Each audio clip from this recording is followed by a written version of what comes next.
Welcome to Franz Kafka's The Metamorphosis, a haunting tale of transformation, alienation, and the quiet disintegration of identity. This novella, written in 1912 and published in 1915, plunges us into the surreal and tragic world of Gregor Samsa, a traveling salesman who wakes one morning to find himself transformed into a monstrous insect. But this is no tale of magic or fantasy.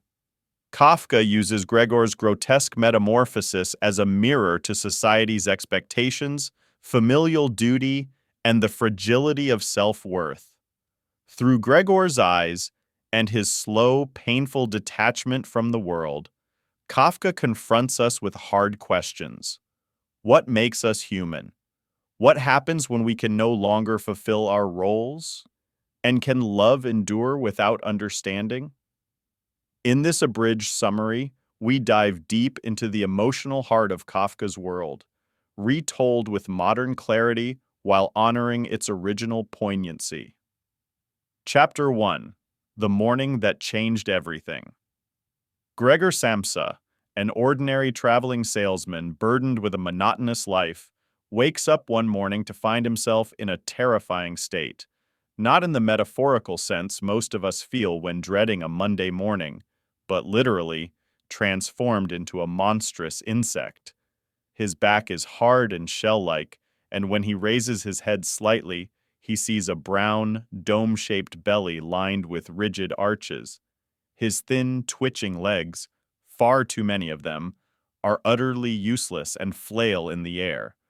The bedsheets barely cling to his alien body, and in this surreal moment, his first instinct isn't horror. Instead, it's confusion. What's happened to me? He wonders, half expecting it to be a dream.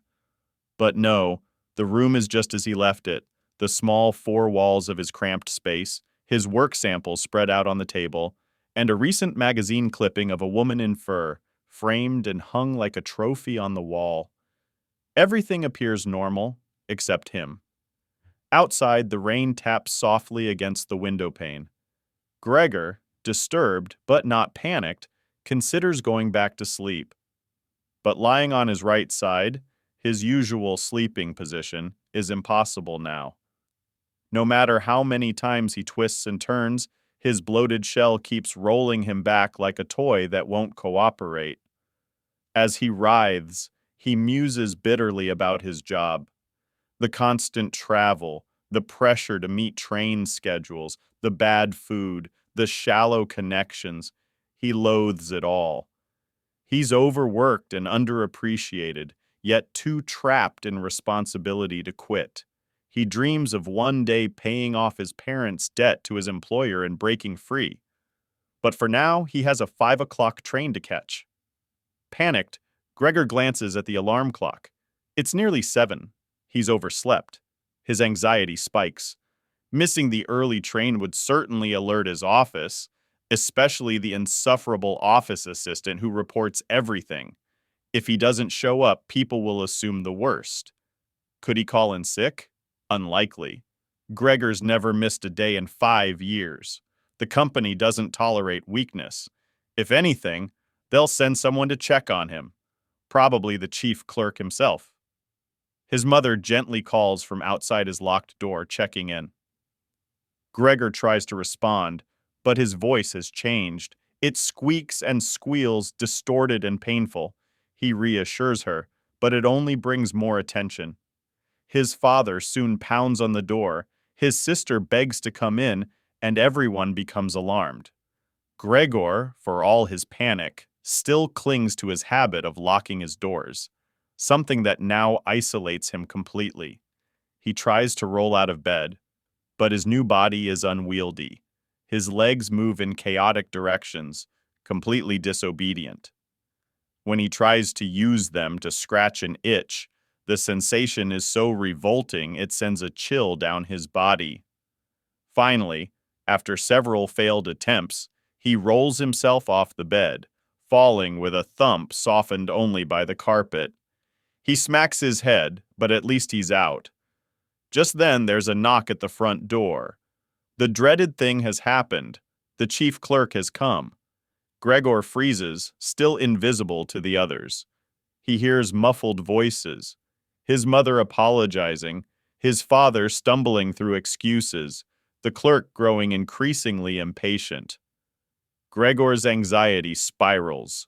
He knows the clerk suspects him of slacking. He's been underperforming lately, and gossip spreads quickly in an office where every move is scrutinized. Gregor can't afford to lose this job, not with his family dependent on him. Yet he's unable to speak clearly or present himself. Determined, he latches onto the doorknob, using his sticky legs and powerful jaw to twist the key. Brown fluid oozes from his mouth as he strains, but he manages to unlock the door. When it swings open, the sight is too much for his family and the clerk. His mother collapses in a heap, his father's fists clench. The clerk recoils in silent horror. Gregor, still halfway behind the door, peeks into the room, unsure of whether to step forward or retreat. The moment is suspended in disbelief. Their son, their employee, now a grotesque alien creature. Still trying to salvage his dignity, Gregor speaks from the doorway. He pleads with the clerk, begging him to understand, to explain to the boss that this is temporary, that he's not lazy or irresponsible. He shares his burdens, how deeply he feels the weight of supporting his family, but his words are just noises now, lost in translation. The clerk doesn't wait to hear more. He retreats in fear, lips trembling, eyes wide, and disappears down the staircase. Gregor, realizing the gravity of the situation, tries to follow, but his body fails him. He falls, flailing. Yet, in a strange twist, he starts feeling more at ease in this new body. The legs, while unfamiliar, begin to respond to his intentions. But just as he begins to move confidently, his mother screams again, knocking over the coffee pot in panic. The scene descends into chaos. His father, gripped by a kind of madness, grabs a newspaper and the clerk's walking stick and drives Gregor back into his room.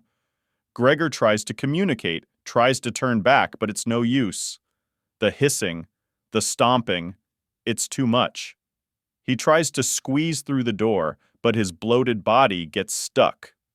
In a final, brutal push, his father shoves him through, scraping his side painfully, and slams the door shut.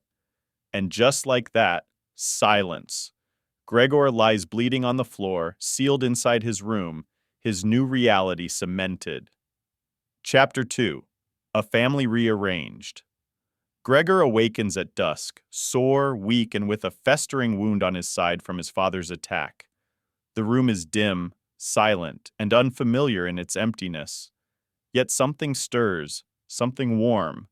A dish of sweetened milk and bread has been left by the door. His sister Greta, it seems, has brought it. But to Gregor's dismay, the milk, once his favorite, now repulses him. He retreats from the bowl, confused by the rejection of what once comforted him. His transformation isn't just physical, it's erasing the small joys of his former humanity. And worse, the distance between him and his family is growing. Greta is the only one who dares to enter his room now. She does so hesitantly, quietly, and with a mix of fear and pity. She becomes his reluctant caretaker, removing the food he doesn't eat, opening the window for fresh air, and eventually bringing him a variety of leftovers to see what he might consume. Rotting vegetables, cheese, cold bones. She learns that he favors what's spoiled and decomposing, a creature's taste. As the days pass, Gregor listens from behind his door. Conversations in the next room reveal his family struggles. The cook quits. Finances dwindle. His parents grow weary. Greta, once delicate and carefree, is now burdened and hardened by responsibility. The house has changed. Gregor's room, once a modest sanctuary, is now a storage chamber for the family's unwanted belongings. Discarded furniture piles around him like the remnants of a past life. He begins crawling across the walls and ceiling, finding a strange comfort in defying gravity. It's liberating, but also humiliating. Greta, noticing this, decides to clear out the furniture to give him more space, but their mother protests. He needs his room to feel familiar, she pleads, arguing that clearing it would mean giving up hope of Gregor's recovery. It's the first time Gregor hears true compassion again, and it strikes him deeply.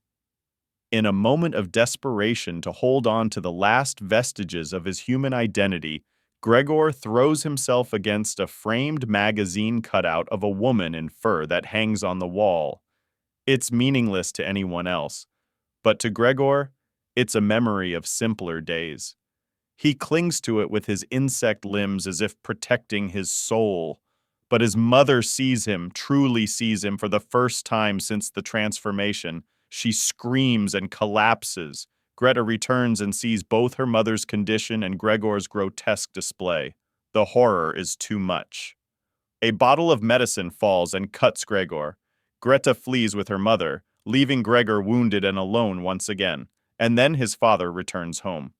Gregor, confused and dazed, is met with unrelenting violence. His father bombards him with apples. One lodges in Gregor's back, embedding itself deep. It festers, it rots, and no one dares to remove it.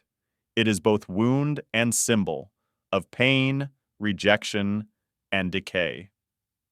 Chapter 2 closes with Gregor lying broken and infected, his vitality drained. His family carries on, afraid, resentful, and shrinking into themselves.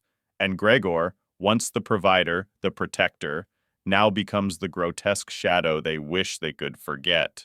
Chapter 3. The quiet dying of the Gregor Samsa. The apple, rotting in his back, remains untouched. No one dares remove it. It becomes a symbol of Gregor's slow decay and the family's passive cruelty, a festering reminder of his injury and isolation. His mobility fades. He crawls slowly like an old man, his body stiff and his spirit growing dimmer each day. Yet despite everything, a small mercy is granted. Every evening, the living room door is left ajar. Gregor lies hidden in the shadows of his room and watches his family under lamplight. It's the only connection left, silent, distant, and unacknowledged. He sees them exhausted.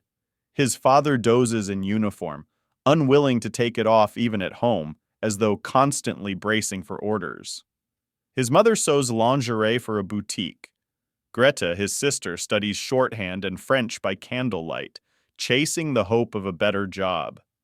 They don't talk much anymore. The home is quiet, mechanical, drained of warmth. Gregor watches, not with resentment, but with a quiet yearning to belong again, to be seen. The maid is gone. In her place is a coarse charwoman, strong, indifferent, and unafraid of Gregor. She calls him a dung beetle and pokes at him with a broom, laughing if he twitches. To her, he is no more than a curiosity, a pest she sometimes jabs for amusement. Gregor's room becomes the dumping ground for the family's unwanted belongings. Furniture, refuse, and kitchen scraps pile up. Forgotten and fading, Gregor begins to wither, not from physical pain, but from emotional starvation. His sister, once tender, now rushes through the motions of care. She no longer bothers to see what he eats. The food is dumped and swept away, untouched. His room becomes a grave. Then, something strange. Music. One night, the sound of Greta's violin flows through the flat. For the first time in ages, something stirs inside Gregor. Not hunger or fear, but longing. She plays for the three strange lodgers who now rent a room in their home. Cold, dignified men with beards and business airs. But as Gregor hears her play, he crawls toward the music, mesmerized. No one notices at first. He creeps into the light, dust clinging to his body, food remnants rotting on his shell. He is hideous, but he is not thinking about that now. He only wants to be near his sister. He dreams she'll come into his room and play just for him. He wants to tell her about the conservatory he dreamed of sending her to. how proud he was of her music. But then, a shout. One of the lodgers sees him. The violin stops. Panic. Disgust. The three gentlemen abruptly cancel their stay, insult the family, and storm out, threatening legal action. Gregor, crushed by the failure of his gesture, lies still. He has ruined everything again, without meaning to. And then comes the final blow. In a voice more cutting than any wound, Greta says what the family has long feared to say aloud. That's not Gregor anymore. We have to get rid of it. She no longer sees him as a brother, but as a monstrous burden. Even their pity is gone. His mother weeps. His father is silent. And Gregor? He turns, slowly, painfully, to return to his room. He no longer argues. He only wants to disappear quietly, without making more trouble. Behind him, the door slams shut. Locked. In the darkness, he lays still. His body fails him. The pain recedes. He feels nothing, just a faint, strange comfort, a warmth of release. He thinks of his family, not with bitterness, but with fading love. He understands. They must live. They must be free. And as dawn breaks, Gregor Samsa takes one last breath and dies. The charwoman finds him the next morning. She pokes him, laughs, and then realizes the truth. She calls to the others, "It's dead!" Relief floods the home. Mr. Samsa, standing with his wife and daughter, murmurs, "Thank God." For the first time in a long time, they open the windows wide. The three tenants are dismissed. The family, finally unburdened, decides to take a walk in the sunshine.